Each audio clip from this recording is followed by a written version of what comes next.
Hola, buenos días. En este video vamos a comenzar a estudiar lo relativo a la deformación axial por cambios de temperatura, así como cuando presentan esfuerzos de origen térmico. Bueno, lo relativo a la deformación axial, pues es realmente muy sencillo. Es la misma deformación axial que ya conocíamos, solo que en este caso se debe por cambio de temperatura y solo intervienen tres factores. El primero es el coeficiente de dilatación térmica, que este lo obtenemos de las tablas 3.4 y 3.5. Y las tenemos.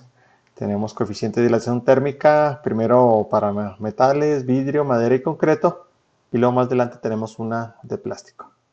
Y pues este es un valor que es una característica de cada material y se expresa en grados Fahrenheit a la -1 o grados centígrados a la -1. De tal manera que si esto lo ponemos con exponente positivo, o sea, lo ponemos dividiendo, pues se cancela al hacer la multiplicación por el cambio de temperatura. La mayoría de estos valores son positivos, lo cual significa que cuando se calientan se expanden. La única excepción que tenemos es aquí en esta segunda página. Tenemos uno que es negativo y esto significa que cuando se calienta se contrae. Es este tipo de materiales como los que se usan de aislante, por ejemplo, en la electrónica, que se calientan con una pistola de calor y pues se contrae. Fuera de ahí todos los demás se expanden. Y entre más grande sea el número, pues quiere decir que hay un mayor cambio de longitud por cada grado Fahrenheit o cada grado centígrado. Por ejemplo, en este caso, las aleaciones de aluminio pues se expanden o contraen el doble de lo que lo hacen la mayoría de los aceros. Este anda en 12, 13, este anda alrededor de 6, 6.5. Entonces un aluminio se va a expander o contraer el doble de rápido de un acero. Muy bien. Entonces, pues simplemente lo que tenemos es esta multiplicación, eh, donde tenemos el coeficiente de dilatación térmica. Como dijimos, lo podemos expresar en grados Fahrenheit a la -1 o poner abajo el grados Fahrenheit. Aquí vamos a tener un valor, por ejemplo, 11.5 por 10 a la -6. Y luego este lo multiplicamos por la longitud del elemento que estamos analizando, que pueden ser pulgadas si estamos en el sistema inglés, y luego un cambio de temperatura que pues se expresa en grados Fahrenheit. Digamos que aquí pongámosle 8 pulgadas y aquí 70 grados Fahrenheit, de tal manera que se cancela grados Fahrenheit con grados Fahrenheit y pues la deformación axial nos va a quedar en las mismas unidades de longitud que ingresemos aquí. Entonces, pues en ese sentido es bastante sencillo.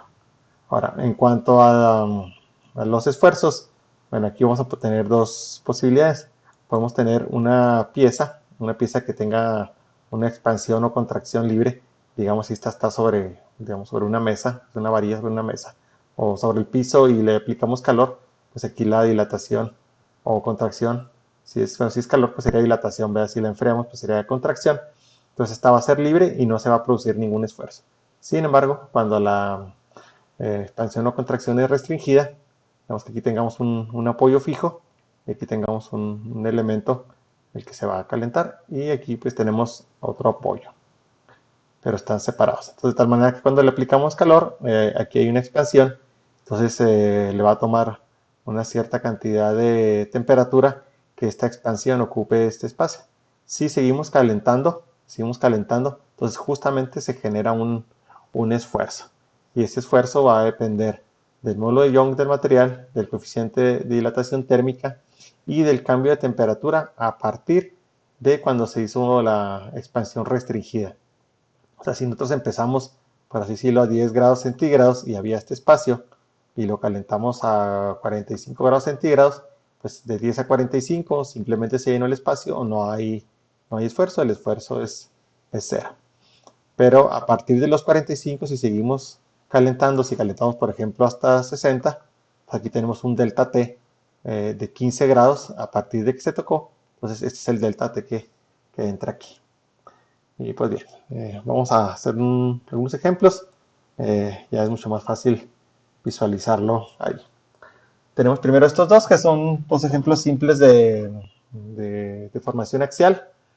Simplemente vamos a necesitar los datos longitud, de coeficiente de dilatación térmica y el delta T para determinar la deformación axial. En el primero nos dicen una varilla de acero IC 1040, y voy a anotar aquí más adelante el coeficiente de dilatación térmica, lo puedo anotar todo el material. Se utiliza como eslabón en un mecanismo de dirección de un gran camión. Si su longitud nominal es de 56 pulgadas, pues se va a iniciar con 56 pulgadas. Calcule su cambio de longitud, o sea, la deformación axial, esto va a ser la incógnita, cuando la temperatura cambia de menos 30 Fahrenheit a 110 Fahrenheit. Entonces aquí falta el delta T. Tengamos en cuenta que pues aquí está el 0, ¿verdad? Y acá está el menos 30 y acá está el 110. Entonces el delta T son 140 grados Fahrenheit. Entonces aquí nos falta nada más el coeficiente de dilatación para este material. Dijimos que es un IC 1040 y lo necesitamos en el sistema inglés para un 1040 en grados Fahrenheit, 6.3 por 10 a la menos 6. 6.3 por 10 a la menos 6 sobre grados Fahrenheit. Bien, entonces ahora sí la deformación axial pues es nada más la multiplicación. 6.3 por 10 a la menos 6 sobre grado Fahrenheit por la longitud que son 56 pulgadas por el delta T que son 140 grados Fahrenheit, y aquí pues se cancelan estas unidades y el delta nos queda en las unidades de longitud que hayamos ingresado. 6.3 a la menos 6 por 56 por 140 pues nos da 0.04939 pulgadas. Como a veces lo hacemos, lo podemos multiplicar por 25.4 para expresarlo en milímetros. En este caso nos da 1.25, que pues si pudiera ser una percepción perceptible un tanto a simple vista, y sobre todo pues sí se puede medir con no tanta dificultad. Entonces pues básicamente esa es la solución. En este problema de ejemplo 3.10 pues tenemos la misma situación, solo que ahora en unidades del sistema internacional. Entonces pues procedemos igual. Dice una varilla de empuje del mecanismo de válvulas de un motor automotriz tiene una longitud nominal de 203 milímetros. Entonces una longitud de 203 milímetros. La varilla es de IC 4140. Entonces ahora va a ser un 4140 y su coeficiente de dilatación térmica en grados centígrados será 11.2 por 10 a la menos 6. Ya, entonces aquí lo anotamos, 11.2 por 10 a la menos 6 sobre grado centígrados. Calcule el alargamiento, pues el alargamiento nuevamente es la deformación axial provocado por un cambio de temperatura de menos 20 a 140. Entonces aquí directamente pues estamos el delta T, que en total van a ser 160 grados centígrados. Y pues hacemos las operaciones que son muy sencillas. Entonces son 11.2 por 10 a la menos 6 sobre grado centígrado por una longitud de 203 milímetros y un delta T de 160 grados centígrados. Entonces, pues esto nos va a dar en milímetros. Vamos a ver, 11.2 exponencial menos 6 por 203 por 160. Y esto nos da 0.3637 milímetros. Y pues nuevamente, estos dos problemas pues son directos básicamente para practicar la fórmula. Ahora pues vayamos a este ejemplo, al 3.10. Este ejemplo no está difícil, sin embargo, sí tenemos que tener claro qué es lo que está sucediendo, dado que ahorita que veamos la reacción, aquí no vamos a encontrar que nos esté diciendo si es un calentamiento o un enfriamiento. Eso lo vamos a tener que deducir de la información que nos presentan. Dice, un marco de aleación de aluminio 6061 de una ventana es de 4.350 metros de largo y sostiene una hoja de vidrio cilindrado de 4.347 metros de largo. O sea, la diferencia son 3 milímetros, cuando la temperatura es de 35 grados centígrados. ¿A qué temperatura el aluminio y el vidrio serían de la misma longitud? Entonces, aquí tenemos dos materiales, aluminio y vidrio, y cada uno va a tener pues un coeficiente de dilatación térmica diferente. Entonces, cuando pasen por el cambio de temperatura, no se van a expander o contraer de la misma manera. Si lo dibujamos para visualizarlo más fácil, pues pudiera ser así como un marco de una ventana, ¿no? Entonces, esta longitud, que es la del aluminio, es 4.350 metros. Y vamos a ver, ahorita anotamos, bueno, una vez el alfa. El alfa es un 6160, vamos a ver. Es un aluminio 6061, perdón. 6061. Entonces, en grados centígrados a la menos 1 nos da 23.4 por 10 a la menos 6. 23.4 por 10 a la menos 6 sobre grados centígrados. Pero dentro pues tiene una hoja de vidrio. Nomás nos hablan de la longitud, pero podemos suponer tanto el largo como el ancho dejaron un espacio para permitir una expansión y que no se vaya a quebrar el vidrio. Entonces este es vidrio con un alfa. Vamos a ver, dice que es vidrio cilindrado. Vidrio cilindrado, entonces nos da 9 por 10 a la menos 6. Este nos da 9 por 10 a la menos 6 sobre grados centígrados y tiene una longitud de 4.347 metros. Entonces la diferencia, decíamos, es 3 milímetros. Lo que no nos están diciendo es que si hay una contracción o una expansión.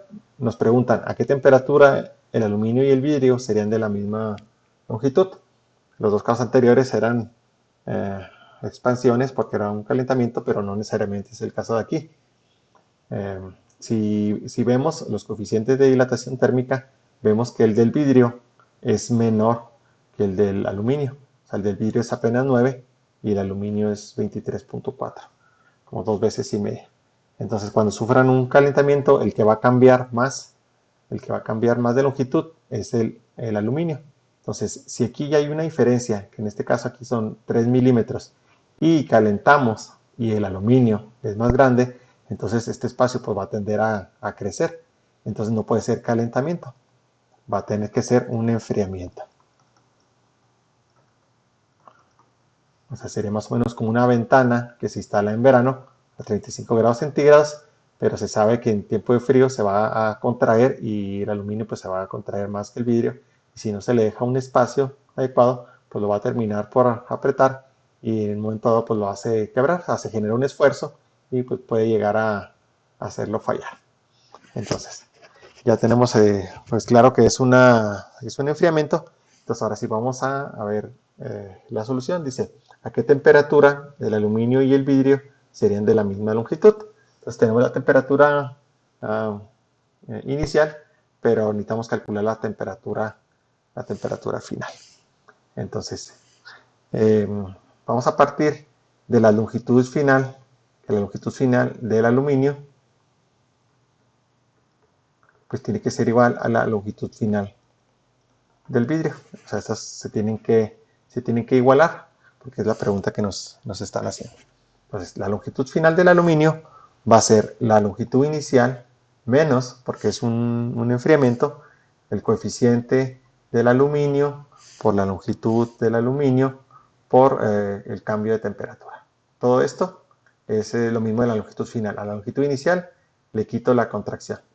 Y la longitud final del vidrio pues será igualmente longitud inicial del vidrio menos alfa del vidrio por longitud del vidrio por el delta T. Este delta T pues sí será el mismo cambio de temperatura. Ahora pues ya con esto puedo empezar a hacer las sustituciones. La longitud inicial del aluminio estábamos con que era 4.350 metros. Y luego menos el alfa del aluminio, 23.4 por 10 a la menos 6 por cada grado centígrado, por una longitud de 4.350 metros y por un delta T, pues que desconozco. es lo que voy a calcular justamente. Y esto es igual a la longitud inicial del vidrio.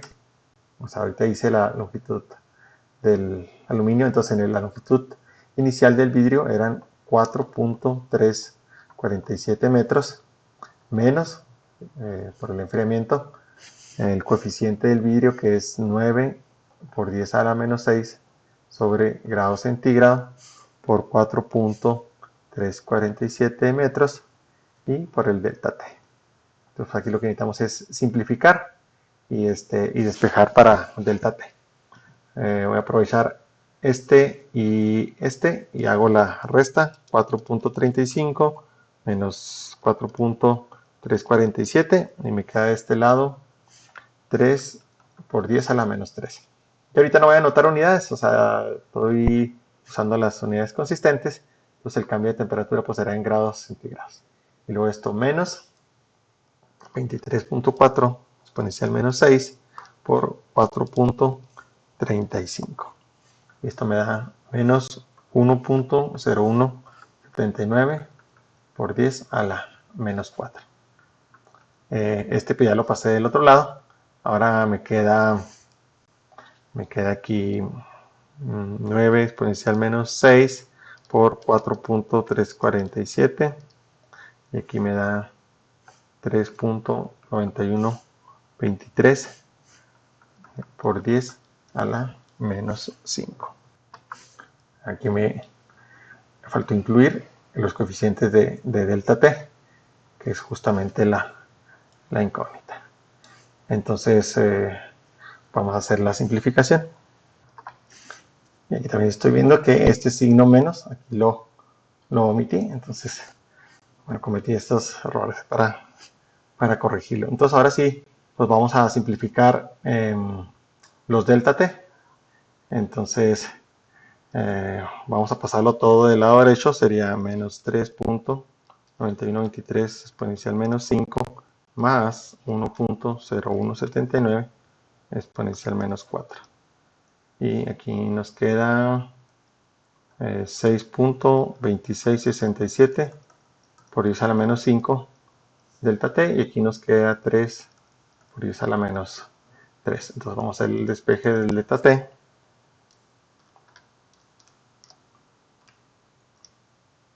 Y pues nos da que hay un cambio de temperatura, un enfriamiento de 47.9 grados centígrados para que ambos materiales tengan la misma longitud.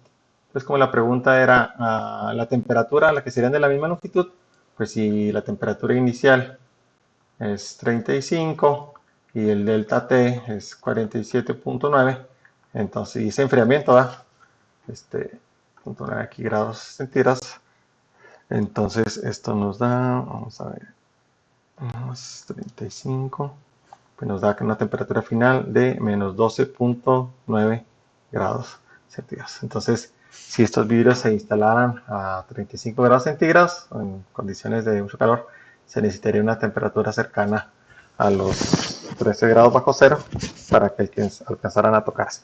Si siguiera bajando de esta temperatura, entonces sí se produciría un esfuerzo. Aquí no nos lo están, no nos lo están preguntando. No lo están preguntando. Podríamos, digamos, agregarle al problema datos y decir que qué pasaría a 20 grados 20 grados centígrados bajo cero. Entonces ahí lo que pasaría es que como ya están del mismo tamaño y se siguen enfriando, entonces ahora el aluminio va a apretar al vidrio y pues se genera un esfuerzo en ambos materiales, ¿verdad?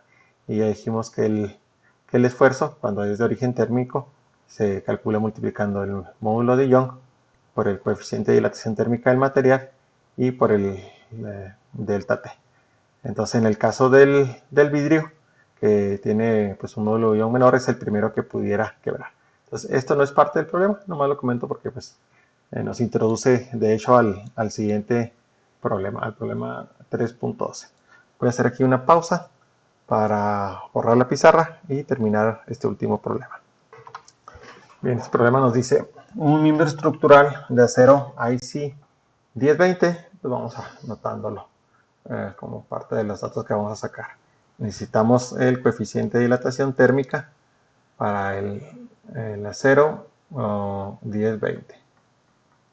1020, ahorita lo buscamos.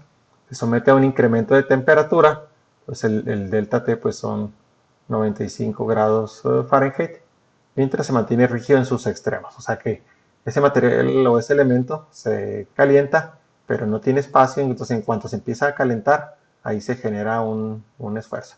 Es como si tuviéramos, hasta nuevamente dibujando dos apoyos rígidos, y tuviéramos aquí el material y este elemento se calentara, entonces en cuanto se calienta se empieza a expander y donde se genera aquí el esfuerzo.